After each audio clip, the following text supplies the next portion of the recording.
Tara, samahan niyo ako magbalot ng notebooks at books nila Ate Bri and Kuya Bri. Ngayon pa nga lang magbabalot si Ma'am Shi. Pasukan na kasi ni Ate Bri sa Monday. Pero si Kuya Bri sa 15 pa. Ito na nga, nagkakat na ako ng mga sticker nila at biglang dumating yung aking order na L'Oreal lipstick. Nakita ko lang to sa TikTok gamit ng isang flight attendant. At nagustuhan ko nga yung shade. Ang shade nito is 420. Kaya ayun, napa-check out na si Ma'am Shi. At dyan nga si Baby Caleb naglalambing pa. Nag-kiss pa kay Ma'am Shi. Ramdam niya na siguro yung pagod ni Ma'am Shi sa mga babalutin ko kaya naglalambing ang bunsuan. At si Kuya Bray naman, tinutulungan akong manggulo dito sa aking ginagawa. At ayun nga lang palang design ng gusto ng mga chikiting ko. Very simple lang. Kung ano nga yung inarte ni Ma'am Shi, ganun nga ang sinimple nila. Ayaw na nila nung may mga design.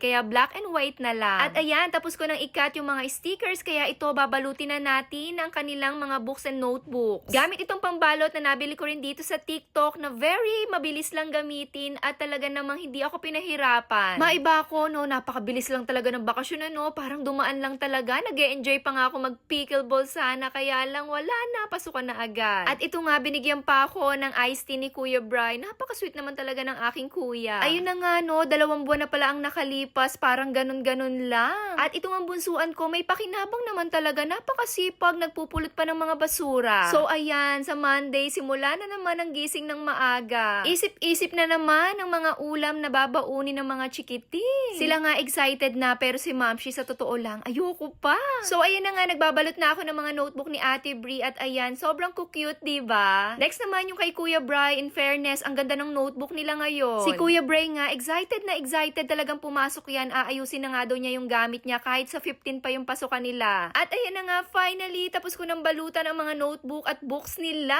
And yes, see you on my next vlog. Aayusin naman nila yung mga gamit nila. Babush!